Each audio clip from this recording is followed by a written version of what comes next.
সরকারের প্রত্যক্ষ মদতে বেআইনিভাবে চা বাগান ধ্বংস করা এবং জায়গা জবরদখলের বিরুদ্ধে শ্রম দপ্তরের বিক্ষোভ ধর্ণা প্রদর্শন করে সিআইটিইউ ও টিটিডব্লিউ। রাজ্যের চা বাগানগুলো ব্রিটিশ আমলে তৈরি করা। বামফ্রন্টের সময় কিছু ব্যক্তিগত চা বাগানের মালিক, সমষ্টিগত কিছু চা বাগানের মালিক হয়েছে এবং বাগিচা শিল্প রাজ্যের একটা অন্যতম শিল্প, কর্মসংস্থান সুযোগ হয়। চা বাগানে যারা কাজ করে সবচেয়ে গরিব অংশের মানুষ। এখানে লক্ষ্য করা গেল ওরা সরকারে আসার পর চা বাগানগুলো যে জমি হস্তান্তর করা যায় না, একদম পরিষ্কার আইন আছে, চা বাগানের জায়গা অন্য কাজে হস্তান্তর করা যায় না। বামফ্রন্ট সরকারের সময় যারা আজকে সরকারে তারাই কয়েকজন এমএলএ চিৎকার করেছিলেন চা বাগানে খালি জায়গায় কেন রাবার বাগান করা হয়েছে, এ নিয়ে খুব হইচই করেছিলেন। এখন সেই চা বাগানের জায়গা যেমনি খুশি এমনি দখল নিচ্ছে, যা খুশি তা করছে এবং চা বাগানের জায়গার মধ্যে দেখা যায় একজন মন্ত্রী লিখিতভাবে চিঠি দিয়ে বাগানের জায়গা, বেসরকারি বাগানের জায়গা হস্তান্তর করার জন্য বলেছে। পারে কিনা? আইন বিরোধী কাজ একজন মন্ত্রী করতে পারে? কিন্তু আইনে নেই, চা বাগানের জায়গা অন্য জায়গায় অন্য কাজে লাগানো যায় না। আবার মন্ত্রী পেটে তিনি দিয়ে দিলেন। কেন সেখানে বাগানের জায়গাটা দেয়নি? রাতের অন্ধকারে বুলডোজার লাগিয়ে এখানে প্রচুর চা বাগানের গাছ ধ্বংস করে দেওয়া হয়েছে, ড্রেন করে দিয়েছে, রাস্তা ক্ষতিগ্রস্ত করেছে। জায়গায় জায়গায় এভাবে বাগানের জায়গাগুলো তারা দখল করছে।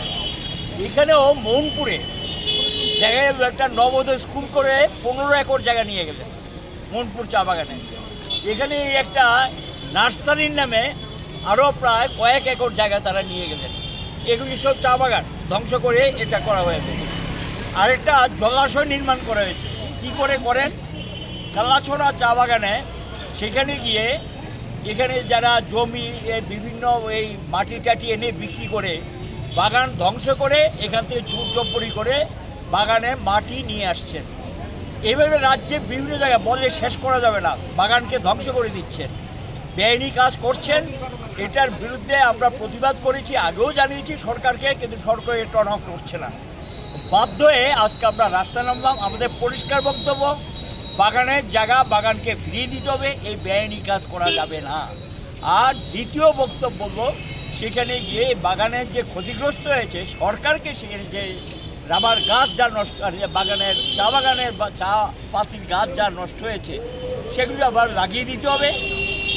আর যা করেছে যারা এটার সঙ্গে যুক্ত, যারা এই জবরদখল নিয়েছে, জমি জবরদখল নিচ্ছে, লুটপাট করছে, তাদের বিরুদ্ধে সরকার কঠিন এবং কঠোর ব্যবস্থা গ্রহণ করতে হবে। সরকার এই দায়িত্ব এড়াতে পারে না, সরকারকে এই দায়িত্ব নিতে হবে এবং এর প্রতিবাদে এই গরিব বাগিচা শিল্পের সঙ্গে যুক্ত শ্রমিকদেরকে রক্ষা করার জন্য আমরা রাস্তায় নামতে বাধ্য হব।